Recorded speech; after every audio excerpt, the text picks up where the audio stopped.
آج ہم بات کرنے والے ہیں حالیہ تاریخ کی سب سے متنازع اور تہلکہ خیز دستاویزات کی، یعنی ایپسٹین فائلز۔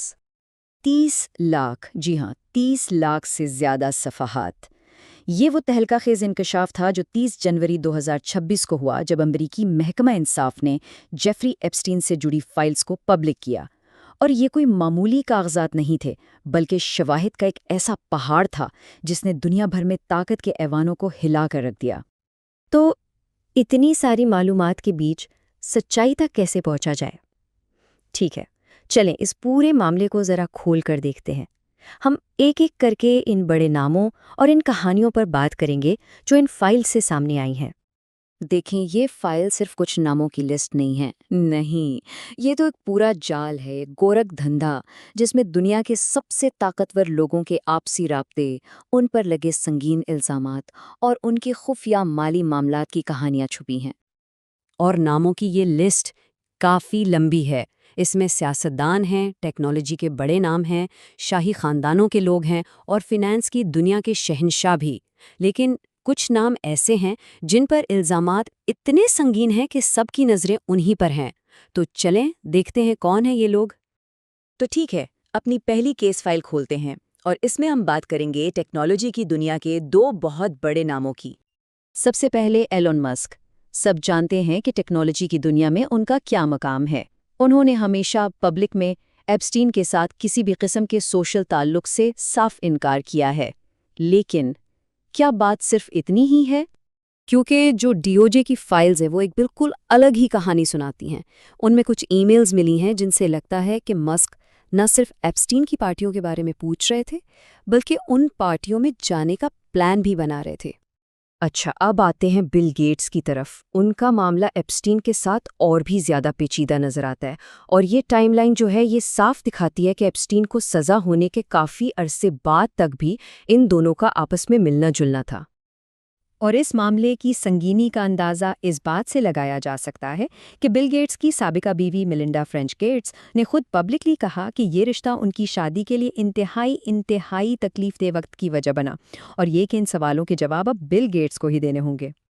چلیں اب ٹیکنالوجی کی دنیا سے آگے بڑھتے ہیں اور سیاست اور شاہی خاندانوں کی طرف چلتے ہیں۔ یہاں الزامات اتنے ہی سنگین ہیں، شاید اس سے بھی زیادہ۔ یہاں سب سے بڑا نام آتا ہے برطانیہ کے پرنس اینڈرو کا۔ فائلز ان کے کیس کی تفصیلات بتاتی ہیں۔ ان پر سنگین الزامات لگائے گئے، اور اگرچہ وہ ان سب سے انکار کرتے ہیں، لیکن انہوں نے عدالت سے باہر لاکھوں ڈالر دے کر معاملہ سیٹل کیا۔ اسی وجہ سے ان کے شاہی خطابات تک چھین لیے گئے۔ اور بات صرف یہی تک نہیں ہے۔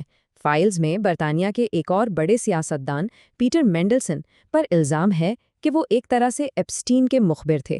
مطلب ان پر الزام ہے کہ وہ حکومتی راز لیک کر کے سیدھا ایپسٹین تک پہنچاتے تھے۔ اب آتے ہیں امریکی طاقت کے مرکز کی طرف، اور ان دستاویزات میں شاید ہی کسی سیاسی شخصیت کا نام اتنی بار آیا ہو جتنا کہ سابق امریکی صدر بل کلنٹن کا۔ اب کلنٹن کے لوگ کہتے ہیں کہ ان کا ایپسٹین سے تعلق تو 2003 میں ہی ختم ہو گیا تھا، لیکن فائل سے پتہ چلتا ہے کہ ایپسٹین کی پارٹنر گھزلین میکسویل کے ذریعے یہ تعلقات اگلے 10 سال تک بھی کسی نہ کسی شکل میں قائم رہے۔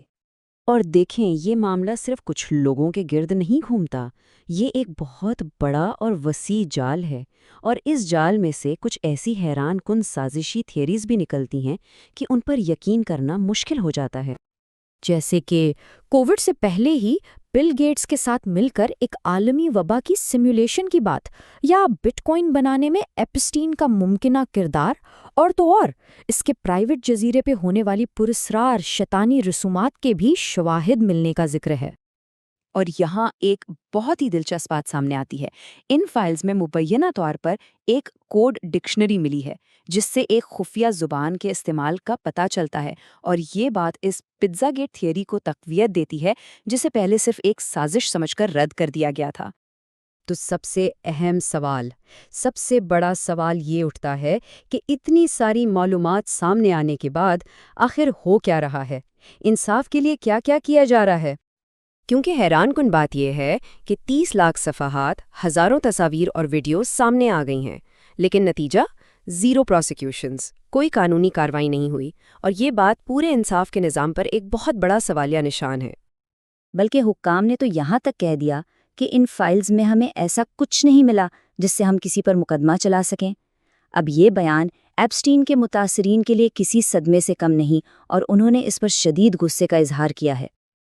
اور آخر میں یہ سب ہمیں ایک بنیادی سوال کے سامنے لا کھڑا کرتا ہے، ایک ایسا سوال جو انصاف کے پورے نظام کو چیلنج کرتا ہے کہ جب ثبوتوں کو نظر انداز کر دیا جائے اور سچائی کو جھٹلا دیا جائے تو پھر سچ کا مقصد ہی کیا رہ جاتا ہے؟